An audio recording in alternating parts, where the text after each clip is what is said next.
everyone. This is Mary Lynn with the, we're filling in for Carmel this afternoon. So I see I have Corinne on the phone, Paul, Hannah. We have several other users that aren't registering on our screen, but we'll do Paul. So appreciate it. This is for the building use requirements for our program for updating building requirements. So let's do roll call right at the moment, please. Perna. Brandler. Corey Howell. Present. Versad. Hannah. Hello. Hi. Brown. Sachi. Present.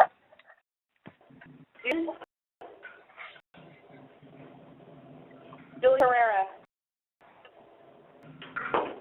Hi, Yeah. Oh, yes. Marvin. Oh, Marie. Here. Patrick Ellers. Paul Berry. Present. Petra Buchanan. Rod Diller. Here. Gibbons. She'll be here shortly.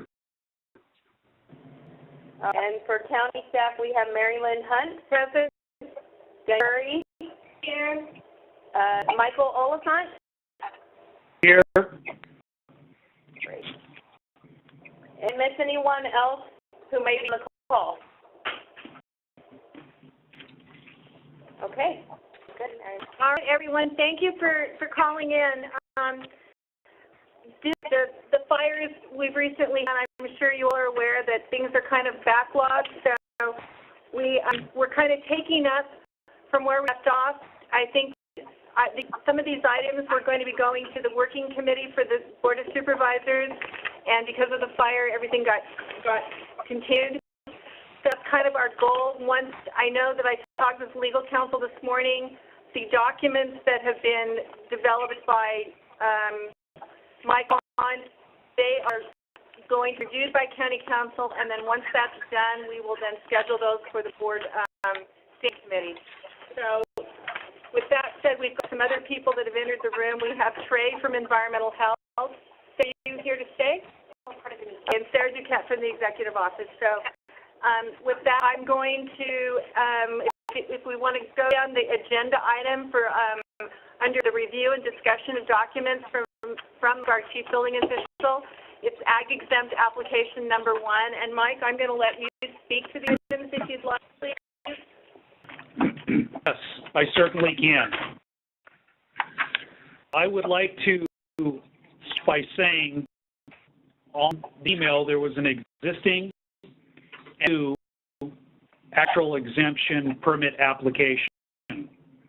New application is designed to incorporate the hoop houses that are currently in the exempt hoop house policy.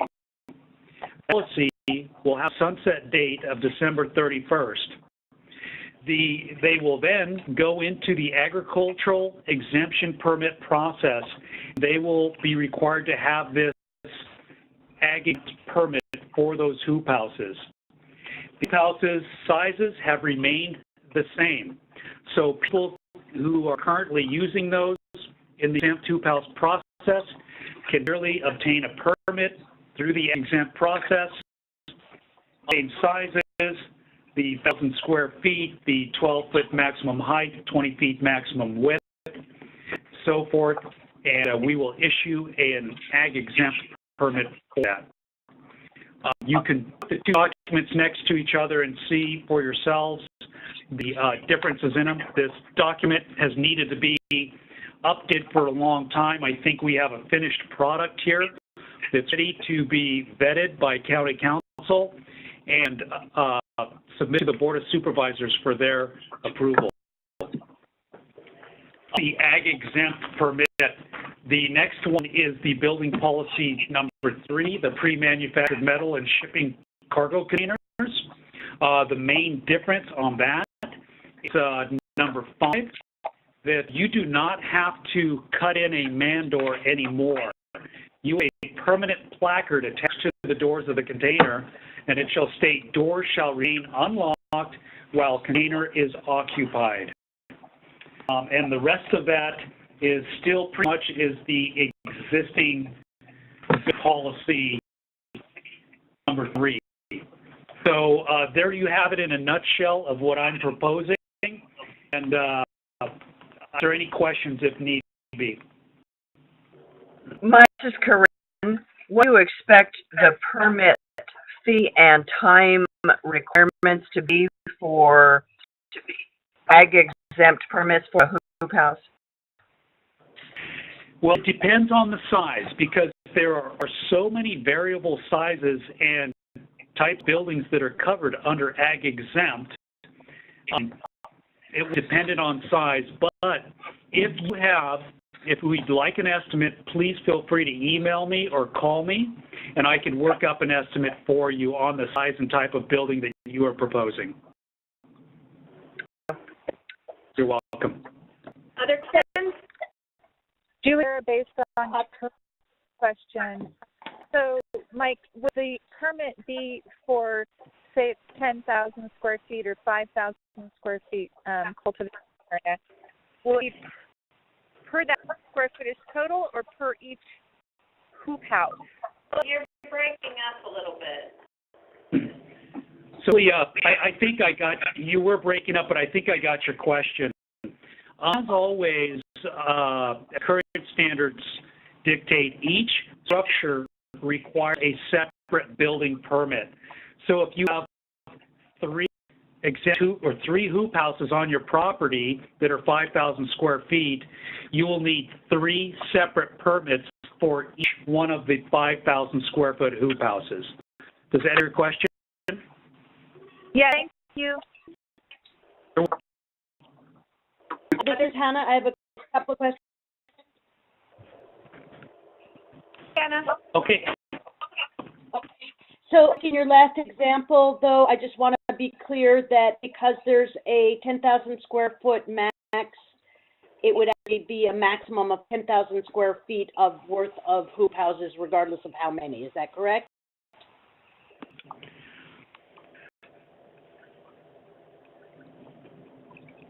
So if you look at item number 8, do you see item number 8? Number 8 on your application, that explains your question. So Yep. you get 1,000 square feet of maximum on a parcel less than 1 acre, 5,000 square feet on a parcel not less than 5, and 10,000 square feet maximum on a parcel not less than 10 acres. Does that answer your question?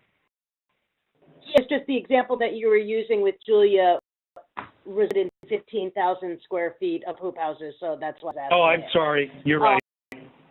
Okay, no problem. I was just double checking. And then the other question that I have is with respect to the process and your generous offer to ask to let people ask for estimates.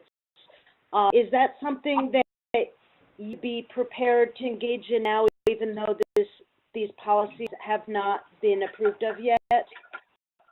The policies vetted by county council and approved by the Board of Supervisors, and at that time you can contact me with any questions of. So then that leads to my final question, which is really not for you, Mike, but for the CE's office. And of course, we understand that fires have thrown everything else up in the air, and it's completely understandable. I'm wondering if there is a good way to get a time frame from County Council's office about that they might need to vet this, and then time that we could get it on the calendar for the supervisors. So I answer that, Hannah. This is Mary Lynn. I talked with legal counsel this morning. they have on their agenda, but because of the fires that got pushed, is working on an urgency ordinance that's been complete, so that working is his next item on his agenda. I don't have a time frame, and I will not here to think about when it will be scheduled for the board, but he is working on it. And from the executive office, the upcoming board schedule and see what the options are, and at the next meeting, Carmen will speak more about timing. Do you have any other questions?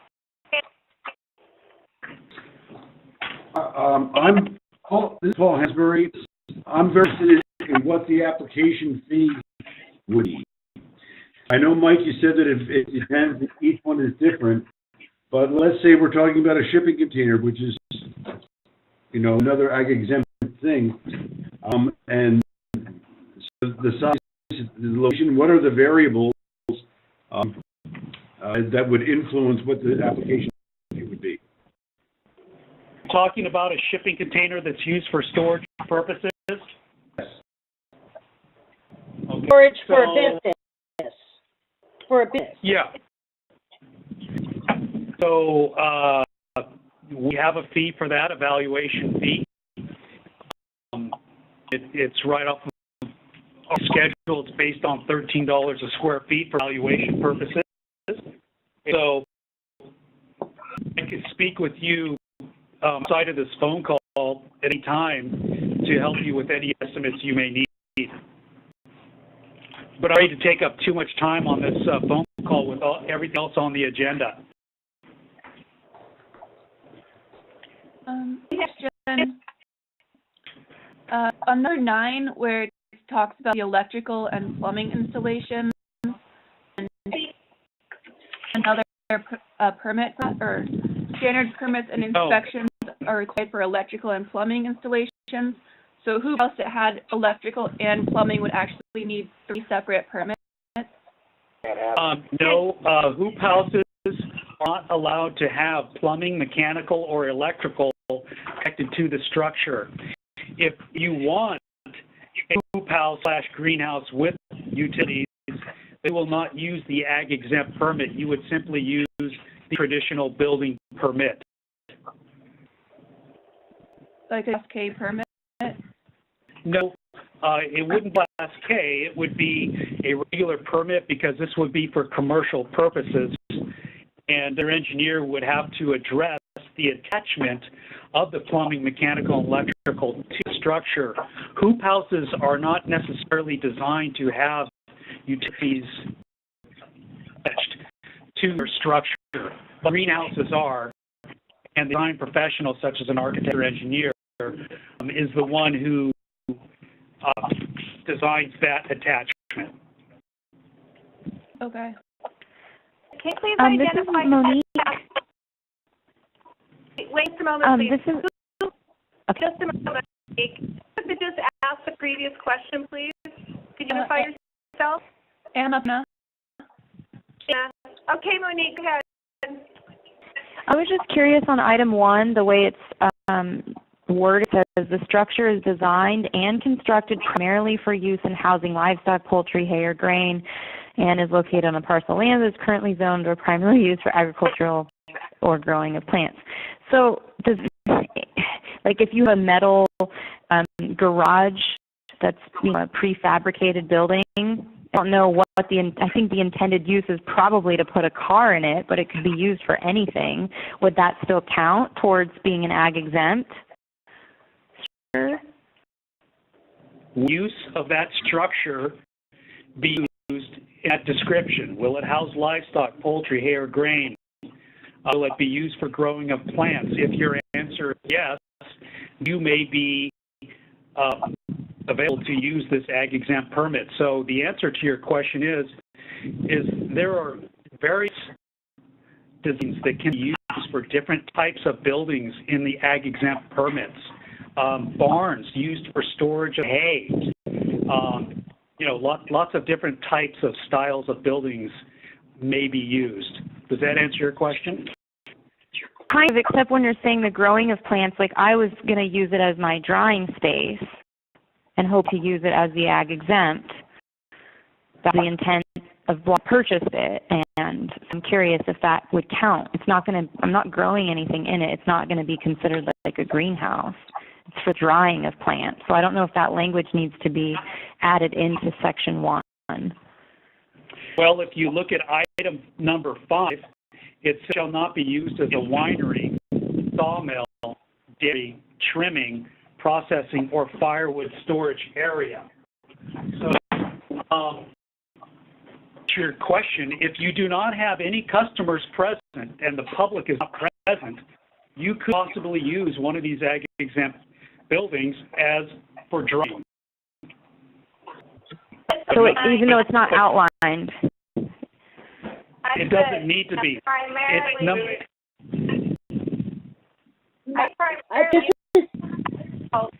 You guys, we have Diane for the. So I just say primarily used agriculture, I think, covers drying. Yes, I agree. Thank you. Mike, one of the, number 1 was supposed to have been modified a little bit so that the first clause is including the item in the second clause or expand in some way, because or changing the word and. So because where you have it's primarily used in housing, livestock, poultry, hay, or grain, and then it says and is located, I think that we're at one of the Board of Supervisors meetings where this was discussed, as well as in earlier working group meetings, it was determined that and made it look like you had to have both components, and that the first component did not include what cannabis growers would need. Fully agree with that. Let's, if we're going to get down to that minutia, let's, as it goes through the vetting process through county council, let's let county council look at that and make that decision right there. Mike, I'm going to request that be noted in item number 1, because it has been discussed before, and I fear that if county council is looking at it, is not necessarily aware of the intent, which is to include cannabis growing, that they might not gel on the fact that the end is preventing it. Similarly, with wording, if we have the opportunity, this is correct.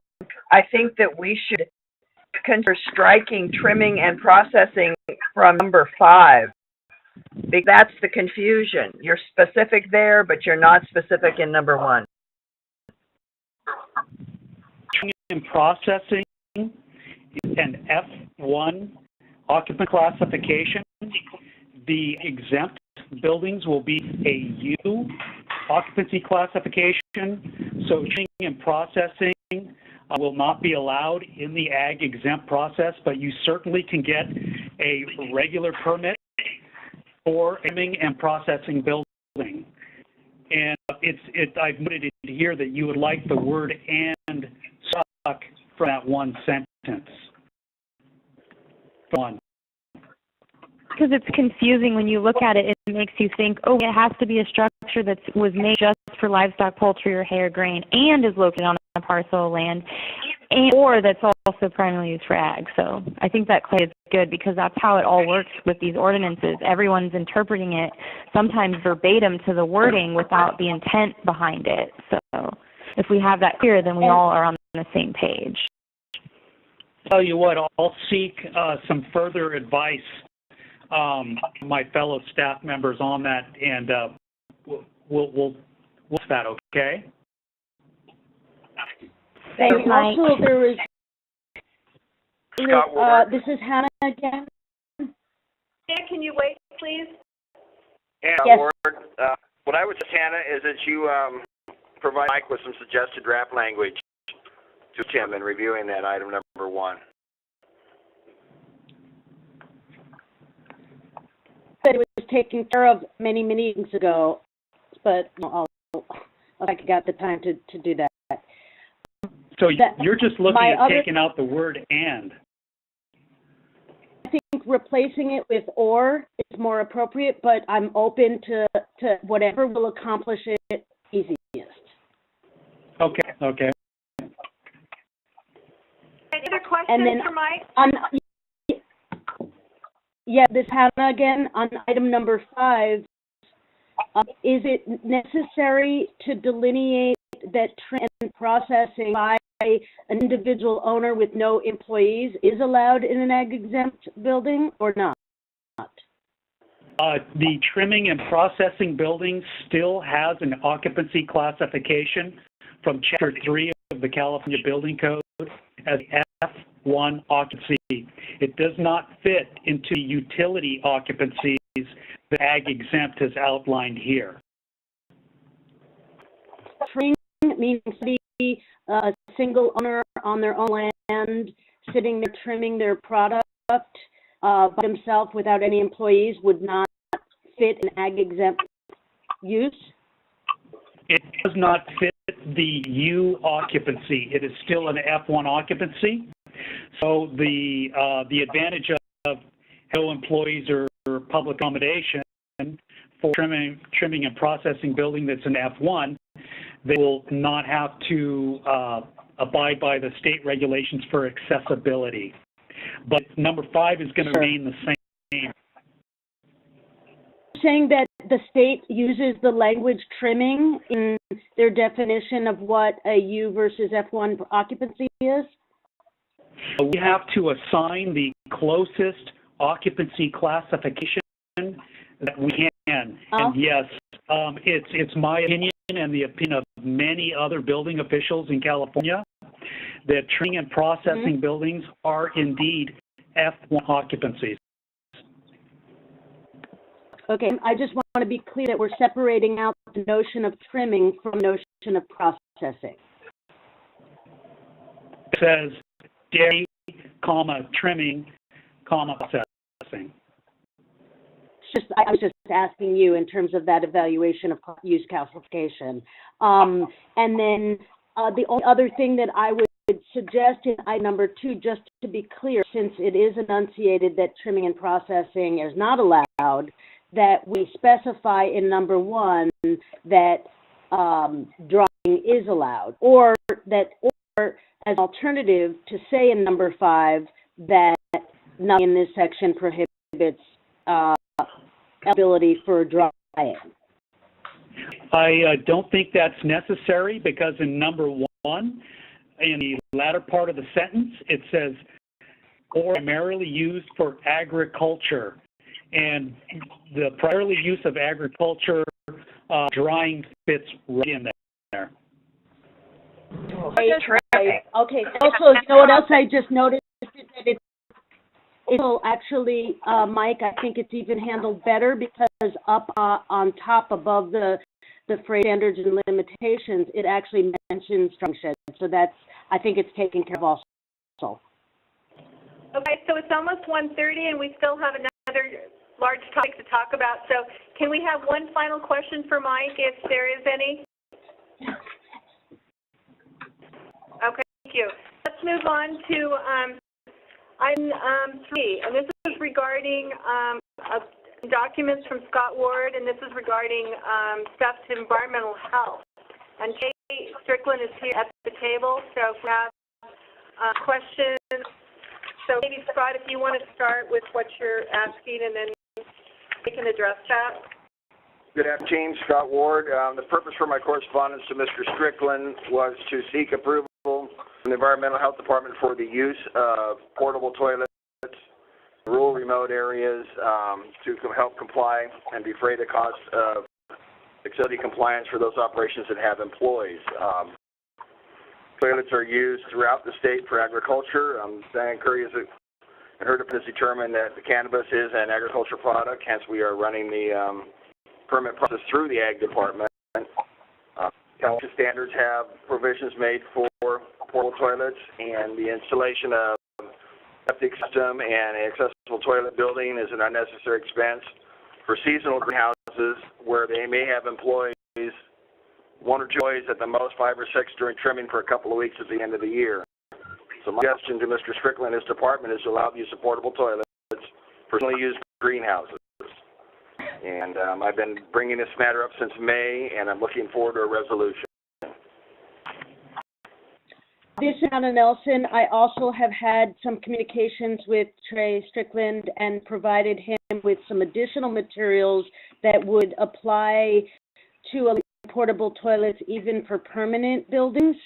And I know that, and Trey certainly should respond directly, but I know that he believes that our local ordinance would need to be changed in order to accomplish that.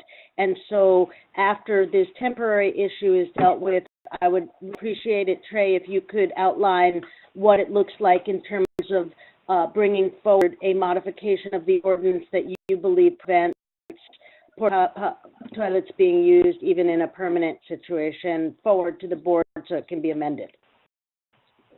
Okay, so we're going to have Trey speak to the issues, and then we'll take questions. Trey Strickland.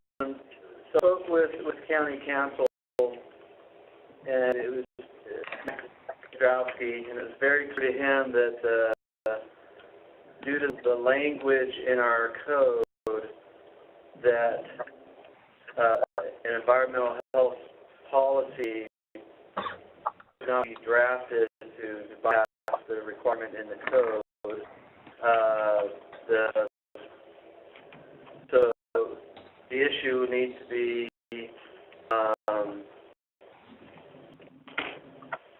fixed with a change to the county code. An ordinance amendment. Yeah, to what Scott fixed. So here, finally to Mr. Strickland and for all of you to benefit, not a big deal to amend an ordinance. It takes a staff report and language and a Board of Supervisor first reading and then a second reading and a 3-day appeal period. We've been running a lot of ordinances regarding cannabis through the Board of Supervisors. They're ready for it. I think it can easily be fixed with a couple of sentences like I've indicated.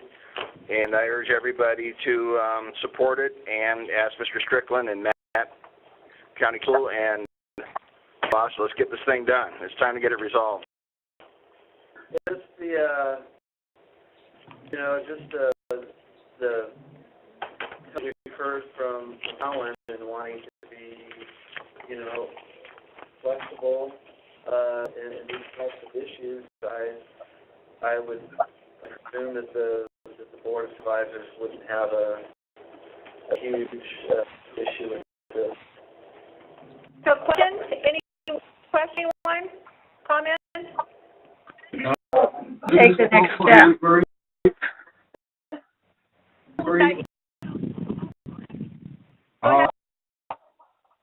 First of all, I called a couple of portable toilet providers. A lot of them won't go a lot of places. Some people were just tied to the coast. There's one in Ukiah. It's $350 a month, $700 to just downtown Covelo, and it could be as much as $1,000 a month for remote areas. I'm wondering about compostable toilets or ash toilets, if they'd be able to be included with this in the language, as well as a temporary worker of the portable toilets. Thanks for saying that, because we're in Covelo and it's a rural community. There's lots of cultivators. There's no way people can afford a $1,000 monthly portable toilet bill. That is insane and not possible. Trey, did you want to address that? Well, so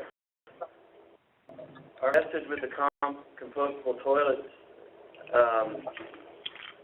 really hasn't changed. In the absence of any state regulations or guidelines, protocols regarding compost toilets, we don't have a local permit issue compost toilet.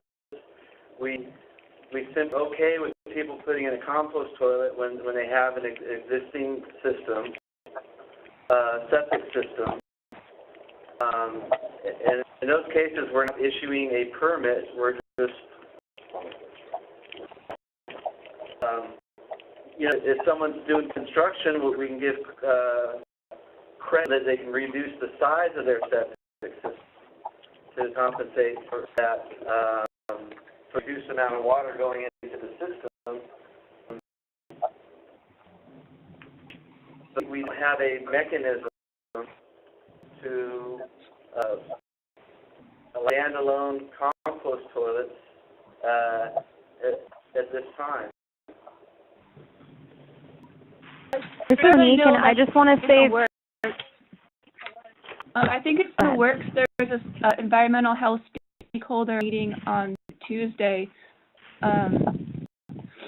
where I'm going with Anna Burkus, a hydrologist, and we're hoping to talk about getting composting toilets added back into the LAMP and being able to defend it to the regional water board, and then hopefully that would allow the county to have some kind of permitting process for composting toilets. The regional water board supports that in the LAMP. Happy to put it in. My understanding. I'd like to. Wait, go ahead, Greg. My understanding is that all of our communications thus far with the water board indicate that they do not support that. Next, This is Monique, and I just want to say that at one point earlier on this year, I spoke with the state regional board and got very clear answers about the composting toilet, and they said it's not prohibited on the state level. There's no actual language that says it's allowed, but it's not prohibited. We're not allowed to have pit prayer outhouses. That's a separate thing. But composting toilets can be allowed. And because the county is still working on adopting a new LAMP, and they said they were going to approve it in December, and now it's November. I don't know where we're at with that. They said this is the perfect time for the county to put that language in to have it approved. That was the exact verbatim language that I got from the state. So but I had gotten the man's name. I spoke with a man. I forget his name, but he's probably Kason Grady. Yeah, than him.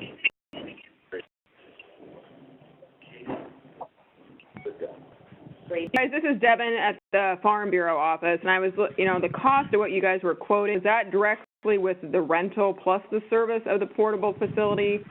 I know typically what a lot of our folks in traditional agriculture do is they actually purchase the facility, and then they just have a general maintenance contract with either a septic company, which, go rural areas anyway. So is that quote that you got, was that for use of the facility plus the cleaning? Yeah, it included weekly servicing.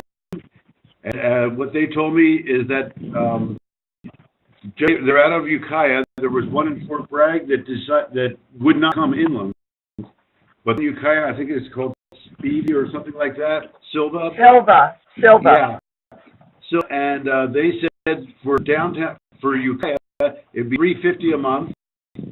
At downtown Covelo, it'd be $700, and as it got more remote, they would it would go up. It could be easily reach $1,000 a month. In some places, they just won't go. They won't go if they were requested out Sky Rock Road, and they just won't go out there. So, Paul, does that include the cost of the porta potty, or is that just coming dumping? That's the rental of that's per month, and that includes the servicing 4 times a weekly servicing. Scott Ward, in my experience, and we've used a lot of portable toilets for some of the organizations that we have, and you can have 60 people with a porta potty in a weekend, and if you have 2 or 3 people, it'll be 30 weekends to fill it up. Then you don't need a weekly service. You can have a monthly service, and you can buy an accessible portable toilet unit for $2,000. So I think it's not necessary always, depending on the number of people you have using it, to have it pumped weekly. You can have it monthly. Have a collective where everybody's got one, and that person goes at a certain time every month to get everybody to defray the costs. And you can certainly find it on Amazon or on the internet to buy an accessible portable toilet unit rather than rent one. So the cost I'm hearing quoted are a little bit inflated. It may be out of the reach of someone financially, but it may be within the reach of someone else financially, and they choose to do it. So I would call you guys to be so against it that we don't get it approved at the expense of other people that want it. Questions, please? This is Trey. I just want to mention that we're doing what we can to get someone from the Regional Water Board at our stakeholder meeting next week. Because really, the issue of compost toilets, our decision is going to be tied to direct guidance that we're hearing from the Regional Water Board. I spoke with Case and Grady, but I know what I'm referencing is what we've heard from Charles Reed. Grady is in charge of the cannabis program, and he's been involved since day one, and he is the most knowledgeable at this stage of the game. Thank you. Any other questions or comments? Deacon, I just want to say that I think we should definitely advocate for the portable toilet options for people that it can work them. And then if they are not able to work for really rural places, that possibly this composting toilet option be available as an alternative. So that's just my comment. I agree. This is Hannah, and I would concur with that. I would add that I would really like to make sure that we're addressing the issue of portable toilets for permanent buildings as well as for temporary or temporary use versus permanent. And I sent Trey some information and the contact information from the Cal OSHA person that I spoke to, who was adamant that there's no prohibition on use of portable toilets for workers, even for permanent buildings. So I just want to make sure that that detail about permanent stays on the radar as a sub-issue or a separate issue, whatever.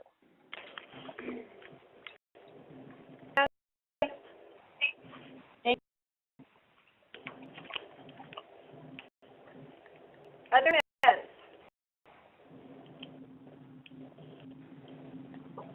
Wow, you guys are good. So any other building issues or environmental health issues we need to speak of? This is Judy. I said Hannah's point is important. Just speaking that was for temporary buildings. Will the same be happening for permanent buildings, or do we need to have a pathway for permanent buildings? Thank you. Trey, did you speak to that? I will. Oh, that's fine. This is Scott Ward. When a building gets a permit to be installed, it's considered a permanent building. So if you're getting a permit for a greenhouse, it's considered a permanent building. I think the language you're concerned about in my suggestions was seasonal use. So it can be stricken out.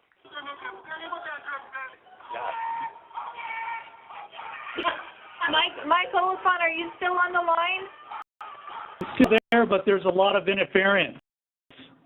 Yeah, that was my phone. So, the intent is to be able to use a port restroom facility accessible for people that are in remote areas, or the cost of installing a standard septic system in a building is prohibitive. As I said, anytime you issue a building permit for a structure, it's considered permanent. None of the cannabis structures that are under discussion are going to be issued a temporary building permit under Section 108 of the Building Code. Why we agree. Mike, speak, please. Go ahead, Mike. Mike Oliphant, and that's precisely the reason why we moved the exempt hoop houses into the ag exempt policy, because they are now looked at as a permanent building that required a permit. And so when environmental health, when it goes through the process, environmental health says, if it comes to this, if they say that the porta potties will be used, it'll be fine with ag exempt buildings in the greenhouses and the hoop houses. Hannah and Scott, I would just ask that you redraft that language so that it's not confused by the temporary use? It says seasonal use, it doesn't say temporary, but I can certainly do that. Thank you. Comments, questions? This is Paul Hansberry. It's not on the agenda here, but I'm very curious as to when they're going to start taking the redrafting of Class K. Mike, do you have an answer for him? Yes, this is Mike Oliphant. That's before the board had a meeting scheduled for the week after that the fires had started. We were going to, because given my proposals to the board for Class K, and then the fires happened, and they had to cancel the Class K with the board. So it's up to the board whenever they have time to pick that up again to go with it, and we're prepared to get on it.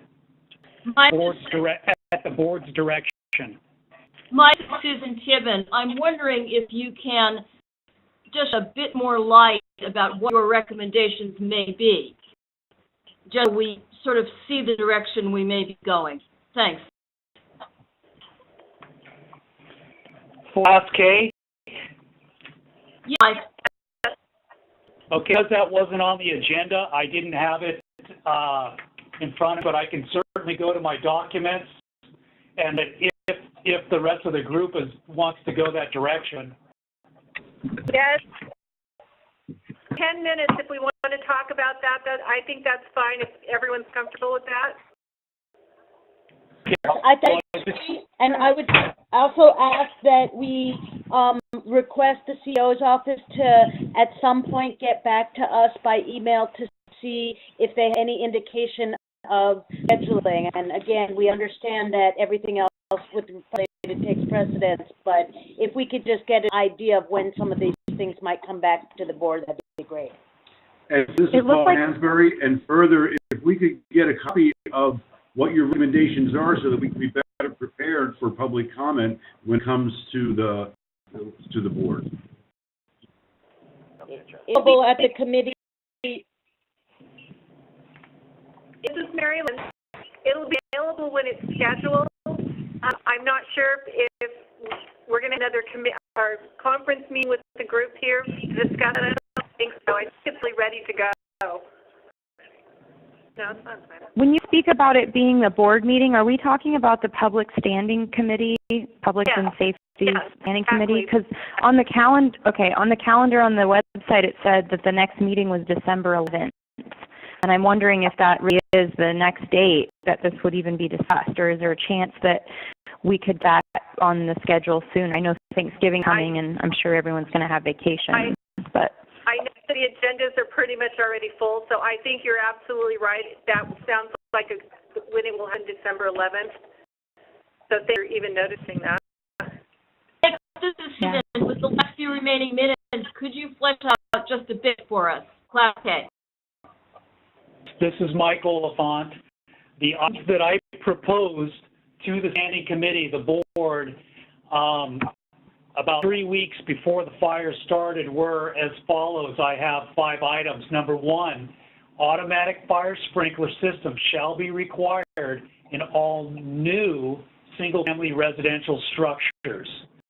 Number 2, a new single-family residence shall be limited to 2,000 square feet of habitable space.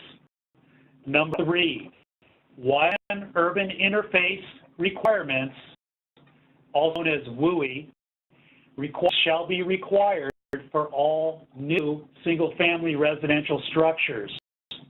Number 4, a perimeter foundation, as required by the California Building Code, should be required under all single-family residential structures and all accessory structures greater than 1 story in height.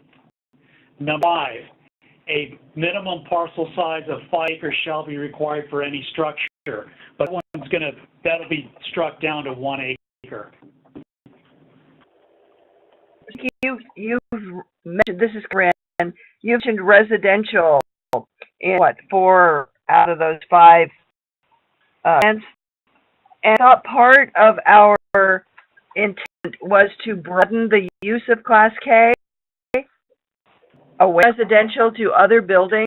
Has that not happened?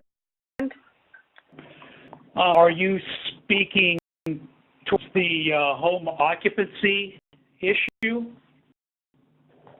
I'm speaking about people's desire to use buildings that were thought to be Class K, but were not residences, for more flexible purposes as that applies to cannabis needs. What Class K ordinance presently states, and not only for residential single-family dwellings, it's for appurtenant structures as well. So an associated structure to the residence may be available to use the Class K ordinance. But remember, the Class K ordinance comes from Title 25 of California state law, and that's it's primarily for residential purposes, not for commercial purposes. So unless we decide to get into the home occupancy discussion, and I'm willing to do that with the board's direction, but that's You as far as mean home occupation? Home occupation? yeah, occupations, and the board has to look at that. And was that discussed at the standing committee, home occupation and cottage industry? The cottage industry will not work in Class K, but it's possible that the home occupation will, with some rewording of that planning ordinance. It wouldn't work with cottage industry? The cottage industry is a planning ordinance, and it's beyond my purview, but I've spoken about that with my director. He is extremely knowledgeable in planning issues and the cottage industry, and he has relayed that to me that cottage industry will not work in Class K. Can you tell me why? Well, the planning reasons that are above me. Maybe Mary Lynn could briefly explain that. Mike, I'll speak to that. Cottage industries are a commercial intensive use, and you do a cottage industry and accessory structure. So cottage industries typically do not work within a residence. Home occupations work within a residence. Cottage industry is required that it was in a residence, or a building to a residence. No. It does, Paul. I think you're confusing the cottage law, like the law that... The cottage, yes, there's cottage food industry, and there's also, we talk about cottage for cannabis types of permits. Those are totally different than a cottage industry per regular zoning ordinance.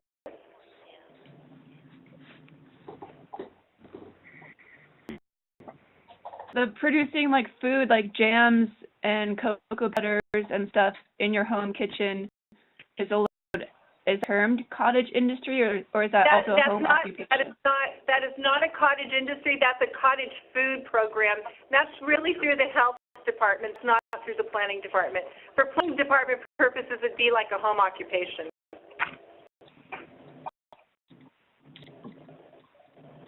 So home occupation. This is Hannah, and so just, I guess, what it sounds like the most likely avenue, if Class K ordinance is going to be expanded to include non-residential or non-appurtenant to residential structures, to include specifically home occupations, there needs to be a next step of that issue being flushed out before the committee, and I'm wondering if we can get a commitment for that next step to occur. Agreed.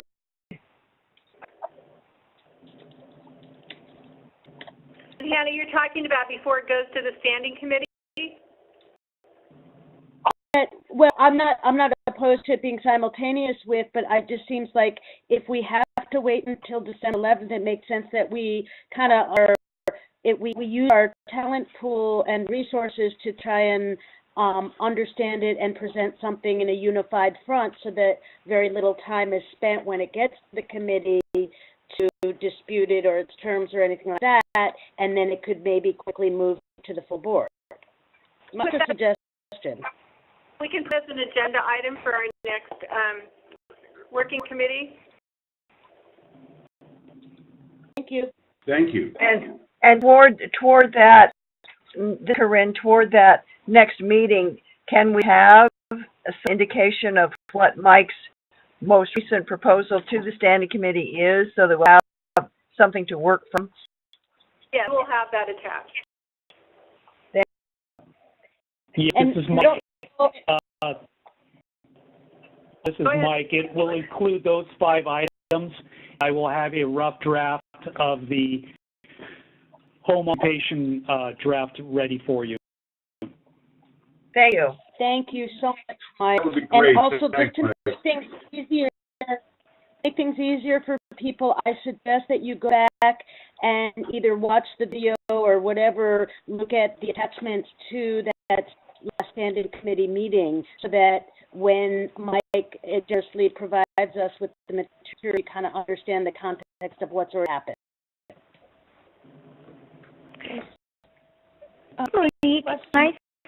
Oh, go ahead. A question about the reasoning behind the perimeter foundation being required. Because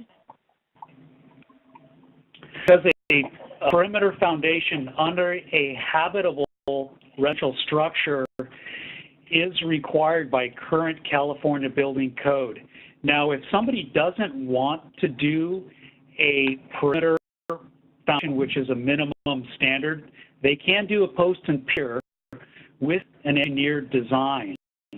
So always a possibility as well. And as I stated, that was only going to be required under new single-family residential structures.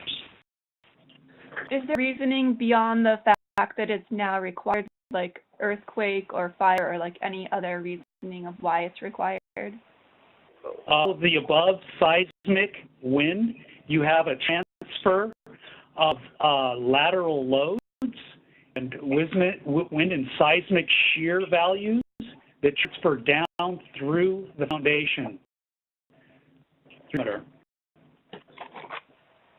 Thanks.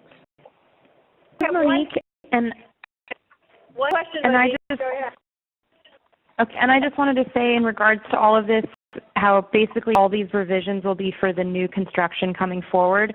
What about people that may take advantage of the building amnesty that's still in place right now through the end of the year and come forward with their structures?